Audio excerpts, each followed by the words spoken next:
कहाँ जा रहे हो? अभी मेरा मूड नहीं है तुमसे बात करने का, इसीलिए।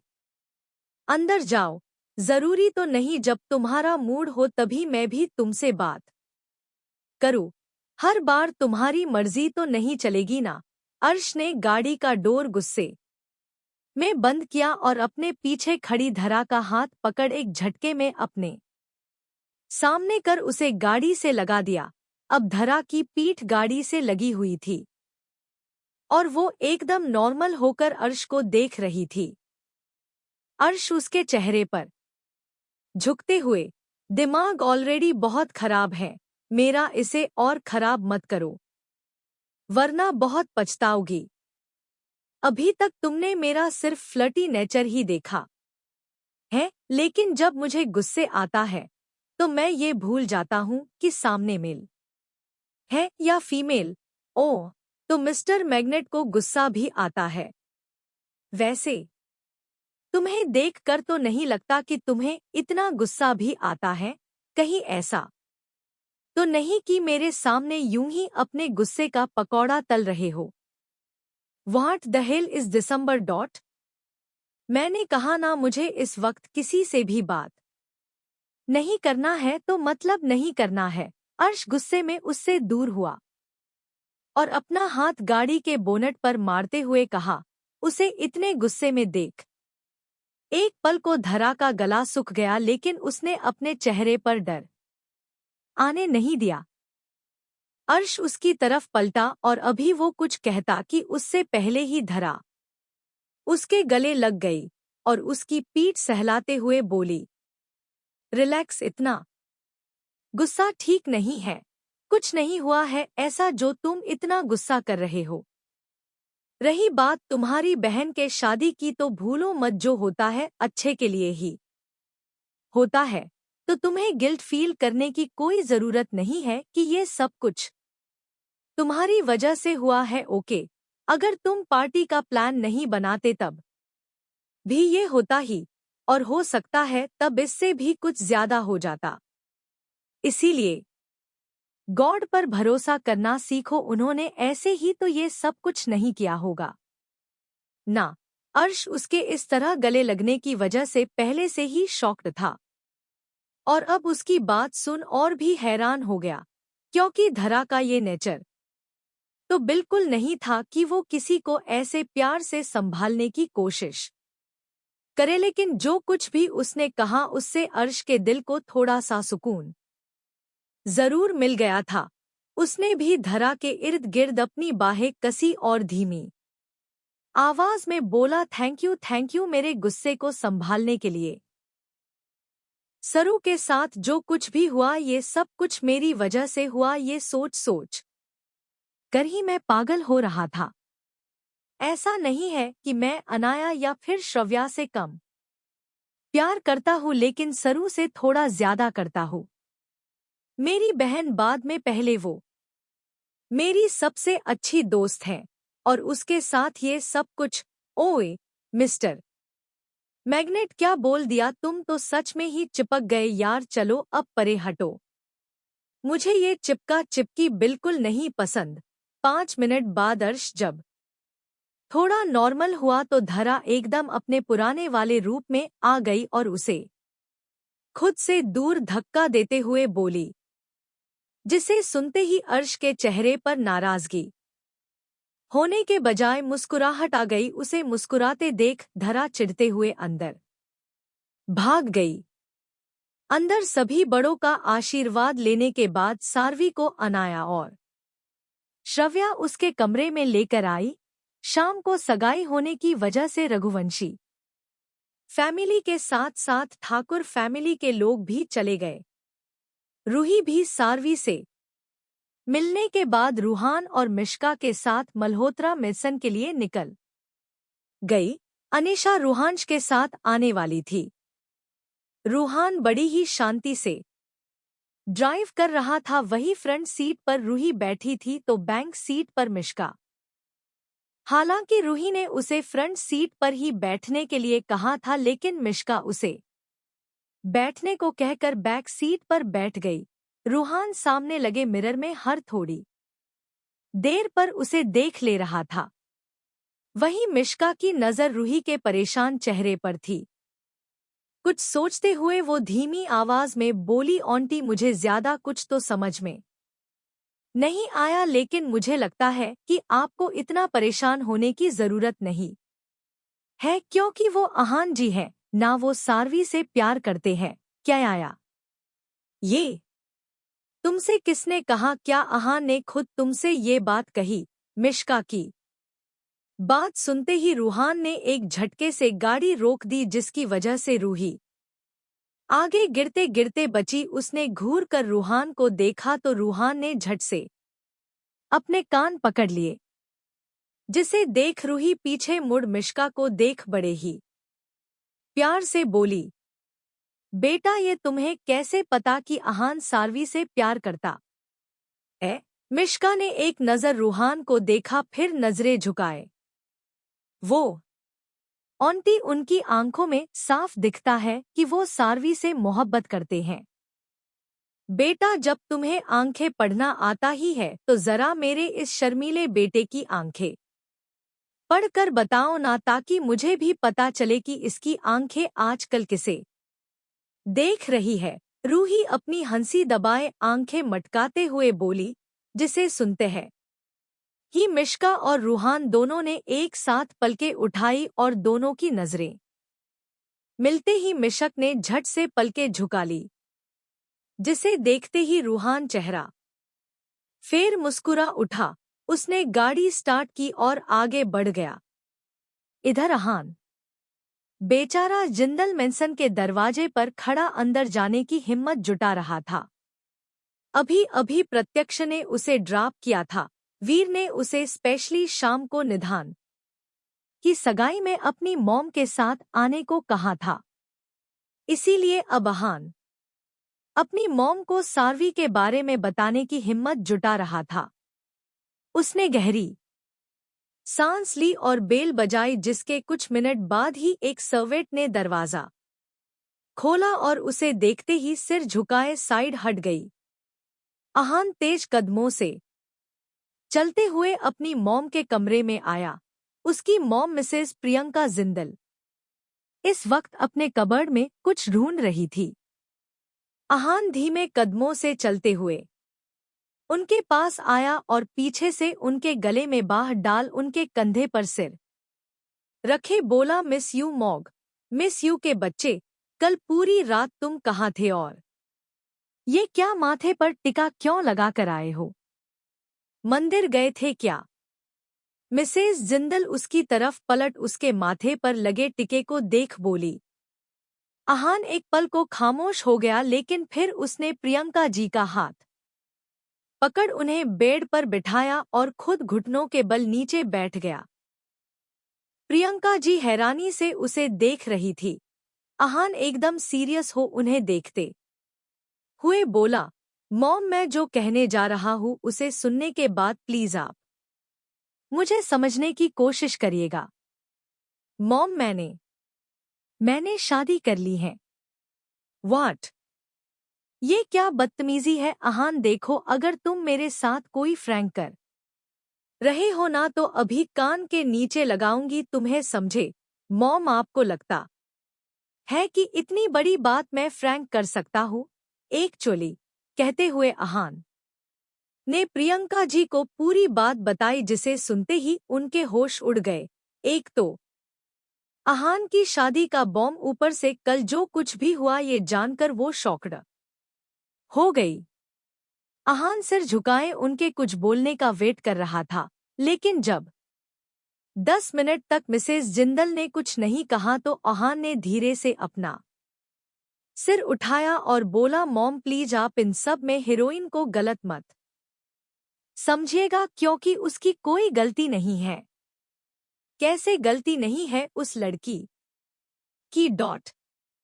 अरे शादी से पहले तुम दोनों वेडिंग नाइट मनाकर आ गए और कह रहे हो कि कोई गलती नहीं है।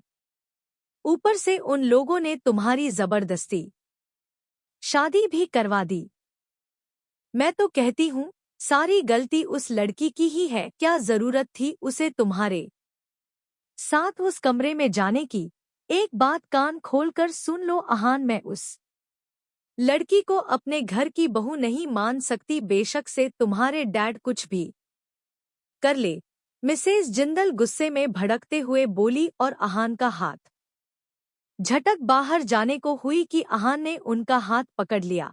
वो जल्दी से उठकर उनके सामने आया और बेचारगी से बोला, mom please try to understand, शादी का डिसीजन मेरा था, इसमें उसके घरवालों को क्या गलती है। और आज निधान के सगाई में हीरोइन के बड़े पापा ने स्पेशली आपको आने को कहा, प्लीज मेरे साथ चलिएगा। और एक रिक्वेस्ट है आपसे, वहां जाने के बाद आप हीरोइन से कुछ भी उल्टा सीधा मत कहिएगा, क्योंकि वो पहले से ही बहुत हर्ट है और आपकी बातों से उसे और भी हर्ट होगा। वो थोड़ी सी पागल है, छोटी सी बातों को भी दिल पे ले लेती है। सार्वी के बारे में बताते हुए अहान के चेहरे पर हल्की सी स्माइल आ गई, जिसे देख मिसेज जिंदल की आंखें छोटी हो गई। उन्होंने कुछ देर उसे देखा, फिर कमरे से बाहर निकल गई।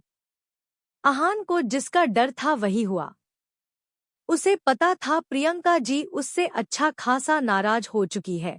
फिलहाल उसे इस वक्त सार्वी की टेंशन हो रही थी। उसे पता था सार्वी इस वक्त अपने कमरे में रो रही होगी। इसी टेंशन में उसने सार्वी के पास फोन लगा दिया। उधर अपने कमरे में आईने के सामने बैठी सार्वी खुद को एकटक देख रही थी। चंद पलों में ही वो पूरी तरह से बदल गई। उसने अपने माथे पर लगे अहान के नाम के सिंदूर को अपनी उंगलियों से छुआ और फिर उंगलियों को देख फीकेपन से मुस्कुराते हुए बोली, हाँ ये सपना देखा था हमने, लेकिन हमारा सपना इस तरह से पूरा होगा हमें नहीं पता था। ये सच है नवाब साहब कि हमें आपसे बेहद मोहब्बत है, लेकिन हम ये सच भी नहीं झुठला सकते कि आप अपनी रोजपिटल से बेइंतहा मोहब्बत करते हैं। इसीलिए हमने सोच लिया है कि आपकी रोजपिटल्स को ढूंढने में हम आपकी मदद करेंगे।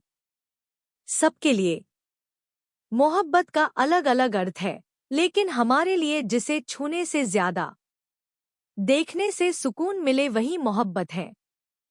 और आपकी खुशी के लिए तो हम हंसते हंसते आपसे दूर हो जाएंगे। सार्वी ये सब कुछ कह ही रही थी कि उसका फोन रिंग हुआ। स्क्रीन पर प्रलैश होते नवाब साहब देखते ही सार्वी ने कांपते हाथों से फोन रिसीव कर कान से लगा लिया। हेलो, तुमने कुछ खाया हीरोइन? नहीं, अभी अभी खाने का मन नहीं है। तुमने कल से कुछ नहीं खाया है हीरोइन, ऐसे में तुम्हारी तबीयत खराब हो जाएगी।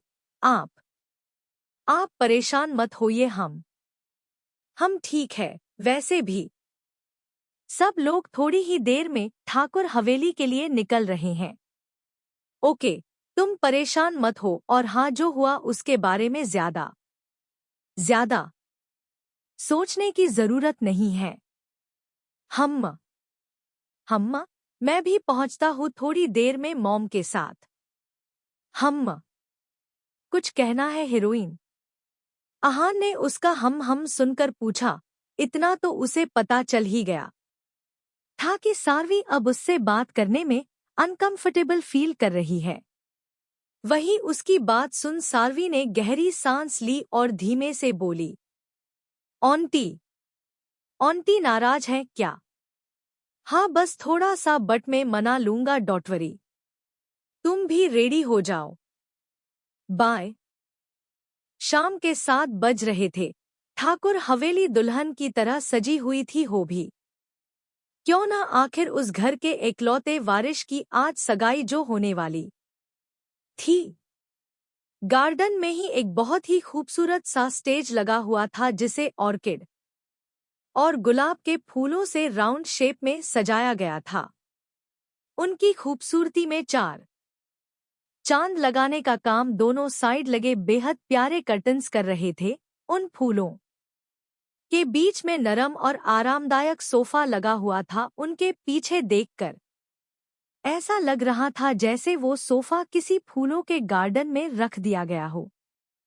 निर्वी, अनुषा और जिया जी के तो खुशी का ठिकाना नहीं था। एक सर्वेंट ने अनुषा को आकर बताया कि खाने में सब कुछ बन गया है, बस एक बार आकर देख ले। अनुषा अपनी साड़ी संभाल निर्वी को निधान के पास जाने को कहकर उस सर्वेंट के साथ चली गई। निर्वी अपने जुड़े में लगे पेन को अच्छे से सेट करते हुए निधान के कमरे की तरफ जा ही रही थी कि पीछे से आ रहे विधान ने उसका हाथ पकड़ पिलर के पीछे खींच लिया। निर्वी हैरानी से उसे देखते हुए बोली, ये आप क्या कर रहे हैं? छोड़िए मुझे। मुझे निधान के पास जाना है, देखूं तो वो रेडी हुआ कि नहीं। बेबी गर्ल, तुम्हें नहीं लगता तुम आजकल अपने बेटे के आगे मुझे भूलती जा रही हो? ऐसा क्या? लेकिन आप तो मुझे हर वक्त याद रहते हैं। जब मम्मा के साथ किचन में रहती हूँ तब भी, जब दादी माँ के साथ रहती हूँ तब भी, और जब बस मेरी भोली रानी रहने दो तुम। मुझे पता चल गया तुम मुझे हर वक्त याद करती हो। वही तो, आप ही ये बात कभी कभी भूल जाते हैं। निर्वी मुँह बनाते हुए बोली, जिसे देख विधान को हंसी आ गई। उसने हंसते हुए निर्वी के माथे पर अपने होंठ रखे और उसके गाल सहलाते हुए बोला, तुम्हें पता है, तुम्हारी इसी मासूमियत पर मेरा दिल धड़का था, और आज तो मेरी भोली रानी और भी खूबसूरत और मासूम लग रही है, इसीलिए ये दिल और भी तेज धड़क रहा है। अपनी तारीफ वो भी विधान के मुंह से। निर्वी का चेहरा खिल गया। अब भाई, पति अगर पत्नी की तारीफ करेगा तो पत्नी का चेहरा खिलना लाजमी है। वैसे मुझे तो नहीं पता, जो लोग शादीशुदा हो वो बताए क्या ये बात सच है? इधर अपने कमरे में आईने के सामने खड़ा निधान एकदम तैयार हो चुका था, लेकिन फिलहाल उसके चेहरे पर फ्रस्ट्रेशन झलक रही थी, क्योंकि उसके फोन पर जन्नत की कॉल चालू थी और जन्नत ने अभी अभी निधान के पास अपनी कुछ पिक्स सेंड की थी और अब उसे निधान से कुछ फीडबैक चाहिए था। लेकिन निधान उसकी तारीफ करना तो दूर, उसने तो अभी तक उसकी फोटो तक नहीं देखी थी। जन्नत इस वक्त ठाकुर हवेली के ही गेस्ट रूम में बैठी अपने फोन को देखते हुए तरह तरह के मुंह बना रही थी। निधान को कुछ न बोलते देख वो हल्की नाराजगी में बोली, साजन जी, आपको पता है आप ना एक नंबर के कड़वे करेले हैं जिसे खाया ही नहीं जा सकता है। आप एकदम से खट्टे नींबू के जैसे हैं। पता नहीं सासू माँ ने ये कैसा प्रोडक्ट तैयार कर दिया है। सगाई के बाद मैं उनसे कहूंगी कि मुझे आपका ये प्रोडक्ट नहीं चाहिए, इसे अपने पास ही रख ले, क्योंकि इनसे तो होता ही नहीं, इनको आता ही नहीं, इनको पता ही नहीं। मेरे साजन जी मुझसे प्यार नहीं करते। जन्नत ने जैसे ही लास्ट वाली लाइन कही, निधान की आंखें बड़ी हो गई। मतलब ये लड़की अब उसे गाने के जरिए बता रही है को वो रोमांटिक नहीं है। लेकिन अभी वो कुछ कहता उससे पहले ही जन्नत फोन काट चुकी थी। निधान ने अपने माथे पर हाथ रखा और बेड पर धम से बैठ गया। उसे हंसी भी आ रही थी और साथ ही साथ गुस्सा भी। वहीं जन्नत फोन कट करने के बाद अपनी पिक्स देखने लगी, जो उसने अभी कुछ देर पहले ही निधान को सेंड की थी। उसने आज वही लहंगा पहना था जो उस दिन मॉल से निर्वी ने उसके लिए लिया था। नेवी ब्लू कलर का वो लहंगा उसके गोरे बदन पर एकदम खिल रहा था। वो अपनी पिक्स देख मुंह बनाते हुए बोली, बताओ भला इतनी खूबसूरत लग रही हूं मैं, लेकिन साजन जी को तो जैसे मेरी खूबसूरती देख के जलन होती है। तभी तो सबसे कितने अच्छे से बात करते हैं और मुझे देखते ही उनका मुंह बन जाता है। अब मैं उनसे बात नहीं करूंगी और ना ही उनकी तरफ देखूंगी। लेकिन मॉल में वो लड़की बता रही थी कि कोई लड़का अपनी सास को लेकर फरार हो गया है। कहीं अगर साजन जी भी मामी के साथ जनत ऐसी बुरी बातें मत सोच, ऐसा थोड़ी होगा। भले ही साजन जी मुझसे चिढ़ते हैं लेकिन वो ऐसा तो नहीं करेंगे, और फिर मामी जी तो मुझसे सुंदर दिखती भी नहीं है। हाँ, नहीं तो जन्नत के दिमाग में ये बात घर कर गई थी। अब देखना ये था कि आगे वो क्या बवाल करेगी। मेहमानों का आना शुरू हो गया था, जिनका स्वागत अनुषा और विराज बड़े ही प्यार से कर रहे थे। रघुवंशी और मल्होत्रा फैमिली के साथ सिंघानी आज भी वहां आ चुके थे, जिनका स्वागत अनुषा के साथ निर्वी और विधान ने भी बड़े प्यार से किया। निर्वी तो बारी बारी से सबके गले लग रही थी, कभी निधि के तो कभी आरोही से। अब वो सिया और रूही के पास आई और दोनों को एक साथ गले लगाते हुए बोली, आशु दी और रूही दी, आप दोनों बताओ आज मैं सबसे खूबसूरत लग रही हूं ना? अरे ये भी कोई पूछने वाली है निर्वी, ऑफ कोर्स तुम ही सबसे खूबसूरत और प्यारी लग रही हो, वो अलग बात है। सनम मुझसे कहा रहे थे कि मैं सबसे सुंदर लग रही हो। माहिरा हंसते हुए उनके पास आई और बोली। निर्वी सुस्कुराते हुए उसके गले लग गई और फिर उससे अलग हो। भाभी आप तो सच से बहुत सुंदर लग रही है। आइए अब सगाई का मुहूर्त हो रहा है, निर्वी ने कहा, और इसी के साथ अब सबकी नजर स्टेज की तरफ हो गई। पूरा गार्डन रंग बिरंगे झालरों और लाइटों से जगमगा रहा था। निधान के बिजनेस पार्टनर होने की वजह से प्रत्यक्ष और निर्मित भी वहां आए थे।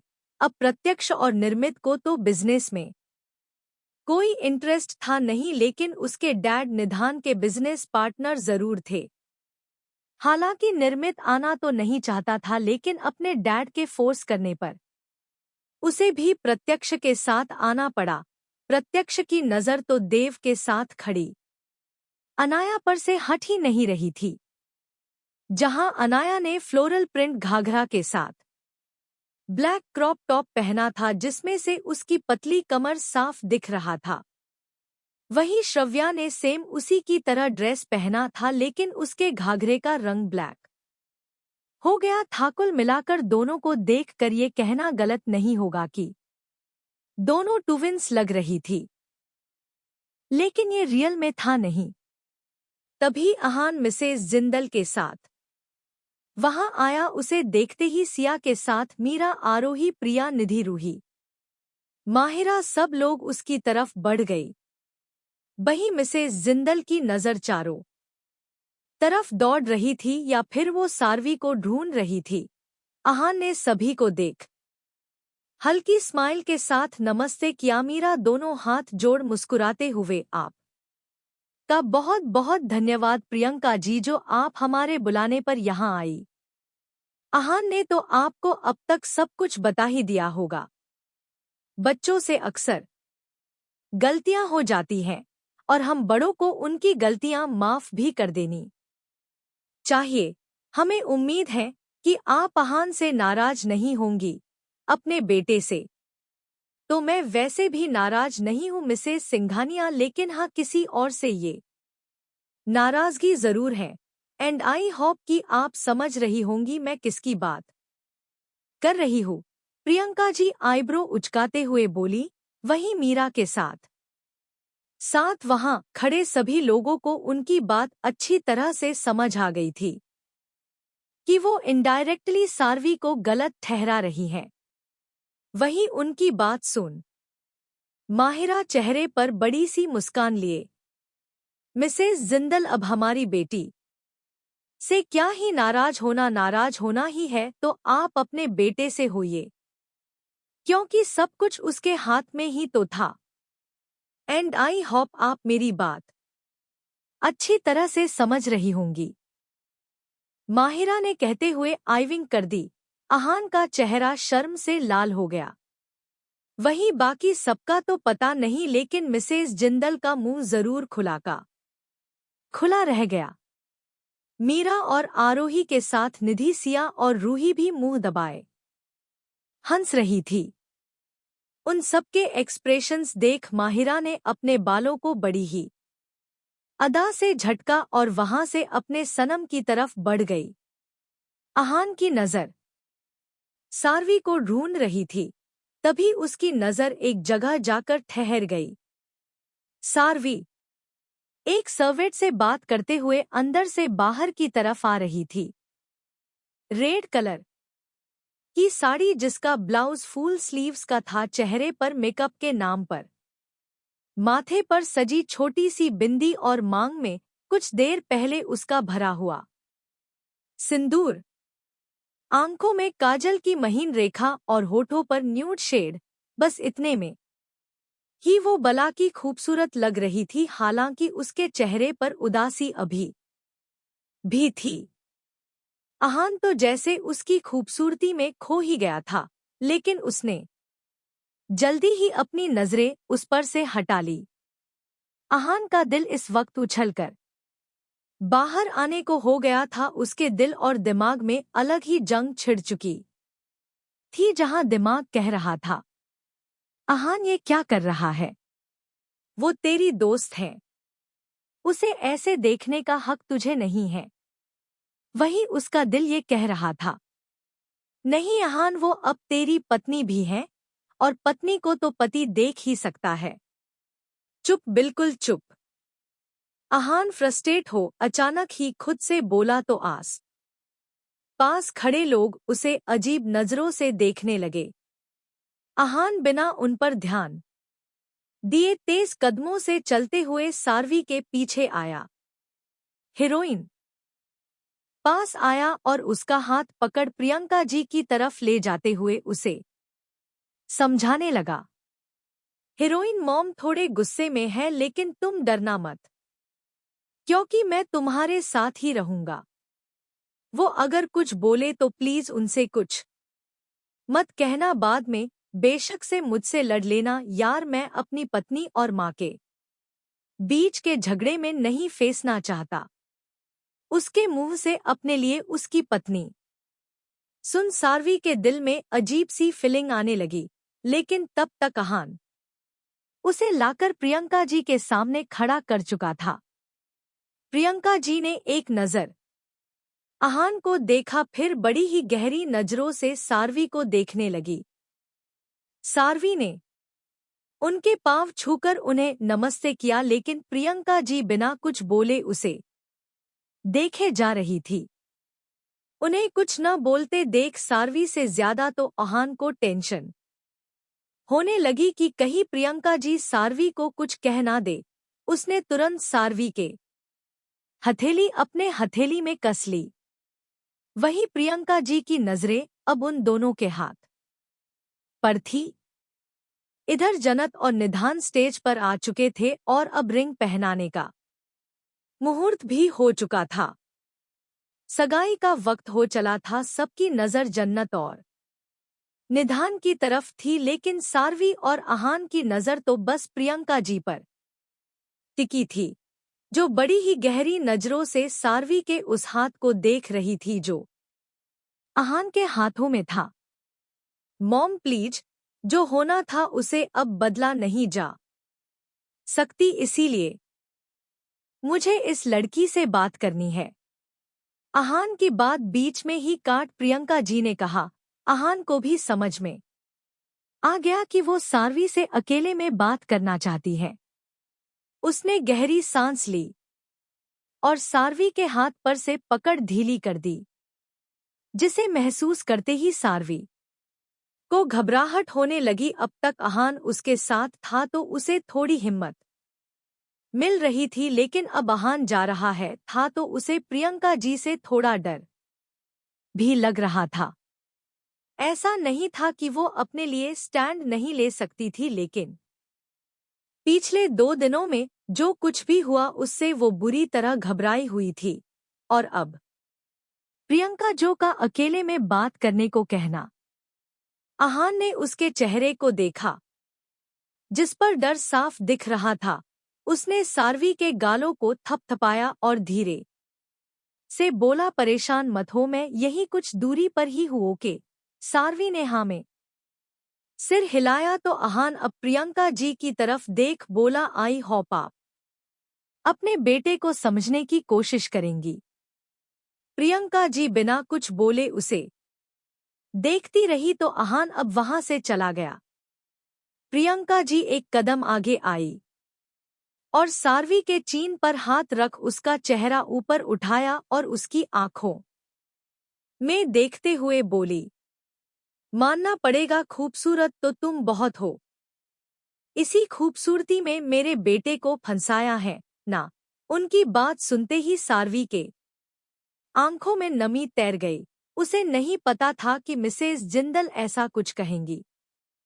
उसकी आंखें नम देख प्रियंका जी ने उसके गाल पर हाथ रखा और बोली, अरे तुम तो रोने लगी।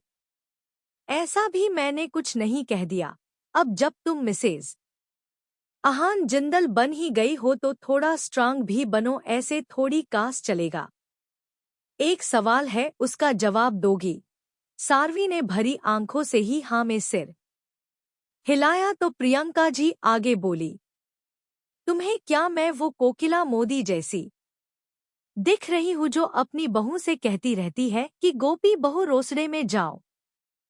सार्वी के आंसू उसके गालों पर लुढ़क आए जिसे उसने झट से साफ किया और आंखें बड़ी बड़ी कर सवालिया नजरों से प्रियंका जी को देखने लगी, जो उसके जवाब का वेट कर रही थी। कुछ पूछा है मैंने तो जवाब दो। ना नहीं, जब उस कोकिला मोदी के जैसे नहीं लग रही हूँ तो अकेले में बात करने का सुनते ही तुम्हारे चेहरे पर पसीना क्यों झलक आया? वो तो हमें लगा कि तुम्हें यही लगा ना कि मैं बहुत ही खतरनाक सास हूँ जो अपनी बहू पर जुल्म करती होगी। प्रियंका जी ने आंखें छोटी छोटी कर सार्वी को घूरते हुए पूछा। उन्हें गुस्से में देख सार्वी का गला सूख गया। उसे समझ नहीं आ रहा था कि प्रियंका जी कर क्या रही है। एक पल को तो उनकी बातों से लग रहा था वो उससे नाराज नहीं है, तो दूसरे पल जैसे वो उससे कितना नाराज है। उसे कुछ न बोलते देख प्रियंका जी ने एक बार फिर उसके गाल पर हाथ रखा और बोली, मुझे ना थोड़ी इनसिक्योरिटी फील हो रही है, क्योंकि अब मुझे अपने बेटे को तुम्हारे साथ शेयर करना पड़ेगा। लेकिन कर लूंगी, तुम बस इतना याद रखना कि अहान 70% मेरा रहेगा और सिर्फ 30% तुम्हारा होगा। ओके। सार्वी ने झट से हाँ में सिर हिलाया जिसे देख प्रियंका जी उसके गाल छूते हुए बोली, वैसे तुम कौन सा मॉइस्चराइजर यूज करती हो? तुम्हारी स्किन बड़ी सॉफ्ट सॉफ्ट है, मुझे बताना, मैं भी वही यूज करूंगी। अब तो सार्वी की होश उड़ गए। वो हैरानी से आंखें बड़ी बड़ी कर, मत लब आप हमसे नाराज नहीं है? नाराज तो बहुत हूं मैं। एकलौता बेटा था मेरा, सोचा था उसकी शादी में महके अवध की गली बहुरानी सिया जैसी मिली। इस गाने पर डांस करके अपने इंस्टा पर पोस्ट करूंगी। आजकल ट्रेंडिंग में है ना, सब अपनी बहू के लिए कर रही है। लेकिन तुम दोनों ने तो मुझे ऐसा करने ही नहीं दिया, सीधा शादी करके आ गए। सार्वी ने अपना चेहरा नीचे झुकाया और हंसी दबाने की कोशिश करने लगी, क्योंकि उसे प्रियंका जी की बातें सुनकर हंसी आ रही थी। अभी प्रियंका जी कुछ कहती उससे पहले ही माहिरा ने वहां आकर बताया कि सगाई का मुहूर्त हो गया है। अब पूरी फैमिली जन्नत और निधान के पास स्टेज पर आ गई। निधान और जन्नत आमने सामने खड़े थे। ममता जी ने मुस्कुराते हुए जन्नत को रिंग पकड़ाई और निधान को पहनाने को कहा। जन्नत ने मुंह बनाते हुए निधान का हाथ थामा और उसके उंगली में रिंग पहना दी। निधान ने भी उसे घूरते हुए अंगूठी पहनाई तो दोनों के ऊपर ऊपर से गुलाब की पंखुड़ियां गिरने लगी। जिसे देख सब हूटिंग करने लगे। दोनों ही एक दूसरे को घूर रहे थे। उनके एक्सप्रेशंस देख ऐसा लगा रहा था जैसे दोनों एक दूसरे को कच्चा खा जाएंगे। जहां जन्नत इस वजह से नाराज थी क्योंकि निधान ने उसे कॉम्प्लीमेंट नहीं दी, वहीं निधान इसलिए नाराज था क्योंकि जन्नत ने उसे इनडायरेक्टली अनरोमांटिक कह दिया था। दोनों ही अब अपनी जगह पर बैठ गए, जिसके बाद अब सभी बड़े उन्हें आशीर्वाद देने के लिए आने लगे। ममता जी जैसे ही निधान के पास आई कि उनका पैर लड़खड़ाया और वो गिरने लगी, लेकिन वो गिरती उससे पहले ही निधान ने संभाल लिया। आप ठीक है? थैंक यू बेटा, अगर तुमने नहीं बचाया होता तो आज तो मेरी हड्डियां टूट गई होती। ममता जी सांसों को संभाल बड़े ही प्यार से निधान को देखते हुए बोली तो निधान मुस्कुराते हुए वापस अपनी जगह पर बैठ गया। उसे मुस्कुराते देख जन्नत आंखें बड़ी बड़ी कर कभी ममता जी को देखती तो कभी निधान को, जो सामने की तरफ ही देख रहा था जहां से ममता जी अब नीचे जा रही थी। जन्नत मुंह बनाते हुए बड़बड़ाई, सच ही कह रही थी वो लड़की, ये भी उस लड़के की तरह ही निकले। इन्हें जरा सी भी शर्म नहीं है कि मामी इनसे उम्र और रिश्ते में कितनी बड़ी है। कैसे मुस्कुरा रहे हैं उन्हें देखकर, मेरी तो किस्मत ही फूट गई। अब मैं कहाँ जाऊंगी? ये क्या अकेले अकेले बड़बड़ा रही हो? सब लोग देख रहे हैं। निधान सभी मेहमानों को देखते हुए बोला, जो अभी भी धीरे धीरे उसे गिफ्ट और बधाई देने आ रहे थे। उसकी बात सुनते ही जन्नत को गुस्सा तो बहुत आया, लेकिन उसने गुस्से को कंट्रोल किया और तुनकते हुए बोली, अब आपको मेरा बड़बड़ाना ही तो दिखेगा क्योंकि आपकी नजरें तो किसी और को देख रही हैं आजकल। व्हाट? क्या बकवास कर रही हो तुम? और मैं किसे देख रहा हूँ? ज्यादा बनिए मत, सब पता चल रहा है मुझे। आप क्यों मुझसे अच्छे से बात नहीं करते? यू नो व्हाट, तुमसे बात करना ही बेकार है। हाँ, मुझसे क्यों करेंगे बात, तो आप अब मामी से करेंगे। जन्नत मन ही मन बड़बड़ाई, जिससे निधान को सुनाई नहीं दिया, वरना स्टेज पर ही बवाल हो जाना था। हेलो एवरीवन, आप लोग मुझे तो जानते ही है, इसीलिए मैं अपना इंट्रोडक्शन देने में टाइम नहीं गंवाना चाहता। आज मेरे प्यारे निधान भाई और भाभी की सगाई है और ऐसे में नाच गाना ना हो, ये कैसे हो सकता है? अर्श अपने हाथ में माइक पकड़े बड़े ही स्टाइलिश तरीके स्टेज पर आया। उसे देखते ही जहां देव ने अपने माथे पर हाथ रख लिया, वहीं माहिरा अपने बेटे को बड़े ही प्यार से देखने लगी। अर्श चलते हुए जन्नत के पास आया और अपना हाथ उसके आगे कर दिया। जन्नत ने भी बिना एक पल गंवाने उसके हाथ में अपना हाथ रखा, जिसे देखते ही निधान बाबू के चेहरे के एक्सप्रेशंस हल्के से चेंज हो गए, जिसे अर्श बखूबी नोटिस कर रहा था। उसने अब जल्दी से निधान का हाथ पकड़ा और जन्नत का हाथ उसके हाथ में थमाते हुए बोला, डोंट वेरी ब्रो, आपकी सजनी आपके साथ ही रहेगी, लेकिन आज आप दोनों का डांस तो बनता है। जन्नत ने मुंह बनाते हुए अपना हाथ छुड़ाना चाहा, लेकिन निधान ने उसके हाथ पर अपनी पकड़ कस दी। ऐश ने दोनों को मुस्कुराते हुए देखा और फिर माइक में बोला, तो चलिए गाइस, थोड़ा सा डांस हो जाए। उसके कहते ही लाइट ऑफ हुई और एक डिम लाइट ऑन हो गया। उसके साथ ही एक सॉफ्ट सा म्यूजिक स्टार्ट हुआ, जिसे सुनते ही सभी लोग अपने अपने पार्टनर का हाथ थामे डांस करने लगे। निधान ने जन्नत को कमर से पकड़कर अपने करीब खींचा, जिससे जन्नत के दोनों हाथ उसके कंधे पर आ गए। इश्क की धूनी रोज जलाए, उठता धुआं तो कैसे छुपाए हो, आंखियां करे जी हजूरी।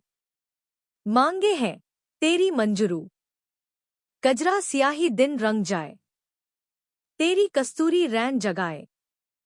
निधान बड़ी ही इंटेंस नजरों से उसे देख डांस के स्टेप करते हुए हुए बोला, डांस कर रहा हूँ इसका मतलब ये नहीं कि मुझे तुम्हें कोई इंटरेस्ट है, समझी? अच्छी तरह से समझ रही हूँ आपका इंटरेस्ट किसमें है, जन्नत मुंह बनाते हुए बोली। लेकिन अब निधान को उसकी बातें बेतुकी लग रही थी, इसीलिए उसने आगे कुछ नहीं कहा, चूंकि वहां अंधेरा हो चुका था जिसका फायदा हमारे प्रत्यक्ष बाबू उठाने वाले थे। उसने अनाया का हाथ पकड़ा और सबके बीच आकर डांस स्टेप करने लगा। अनाया भी उसके कंधे पर हाथ रखो उसकी आंखों में देख रही थी। मन मस्त मगन, मन मस्त मगन, बस तेरा नाम दोहराए। मन मस्त मगन, मन मस्त मगन, बस तेरा नाम दोहराए। हो चाहे भी तो भूल ना पाए। मन मस्त मगन, मन मस्त मगन, बस तेरा नाम दोहराए। वहीं श्रव्या उसे डांस करते देख मुंह बनाते हुए निर्मित के बगल में आकर बैठ गई, जो वही साइड में बैठा था। उसने एक नजर निर्मित को देखा और बोली, सुनो, क्या तुम मेरे साथ डांस करोगे? नहीं, मेरे पास टाइम वेस्ट करने के लिए टाइम नहीं है। हाँ, जैसे कि तुम तो कहीं के किंग हो ना, जो तुम्हें हर वक्त अपने प्रजाजनों की फिक्र लगी रहती है। बड़े आए टाइम नहीं है कहने वाले।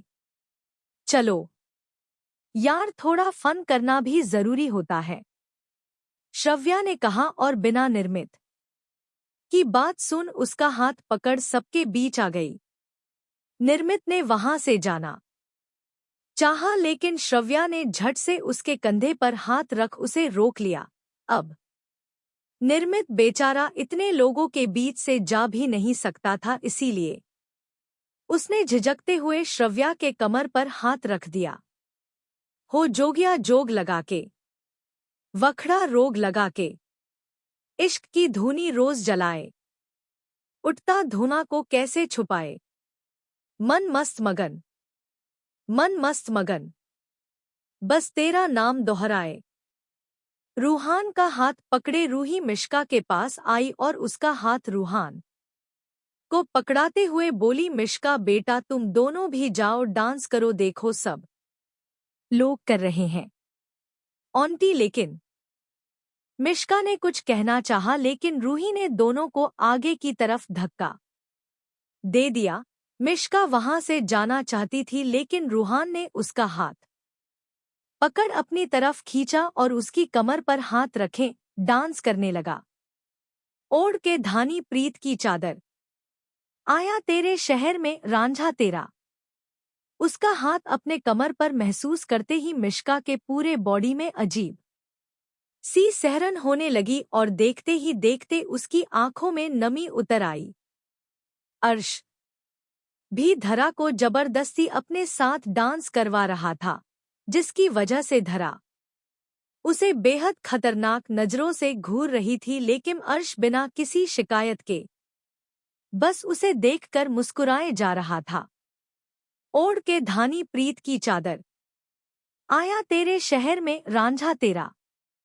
इधर अहान सारवी से पूछ रहा था कि उसकी मॉम उससे क्या कह रही थी। अब सारवी को कुछ समझ नहीं आ रहा था कि वो उसे क्या बताए। अभी वो कुछ बताती कि प्रियंका जी उनके पास आई और अहान को तिरछी नजरों से घूरते हुए, अब शादी तो दोनों ने मेरे सामने की नहीं तो कम से कम डांस तो कर लो। अहान उनसे कोई बहस नहीं करना चाहता था, इसीलिए उसने हाँ में सिर हिलाया और सारवी का हाथ पकड़ सबके बीच आ गया। उसने जैसे ही सारवी के कमर पर हाथ रखा, सारवी की सांसें अटक गई। उसका हाथ अपने कोरी कमर पर महसूस करते ही उसके रोंगटे खड़े होने लगे। अहान ने उसका हाथ पकड़ उसे गोल घुमाया। दुनिया, जमाना, झूठा फंसाना, जीने मरने का वादा सांचा मेरा। हो शीश महल ना मुझको सुहाए, तुझ संग सुखी रोटी भाए। मन मस्त मगन, मन मस्त मगन, बस तेरा नाम दोहराए। सारवी अपनी बढ़ी हुई धड़कनों को शांत करने की जद्दोजहद कोशिश करते हुए अहान की आंखों में एकटक देखे जा रही थी। वहीं अहान भी जैसे सारवी की आंखों में खो गया हो, उसे कुछ याद ही ना हो, बस सारवी को ही देख रहा था। हो चाहे भी तो भूल ना पाए मन मस्त मगन, मन मस्त मगन, बस तेरा नाम दोहराए।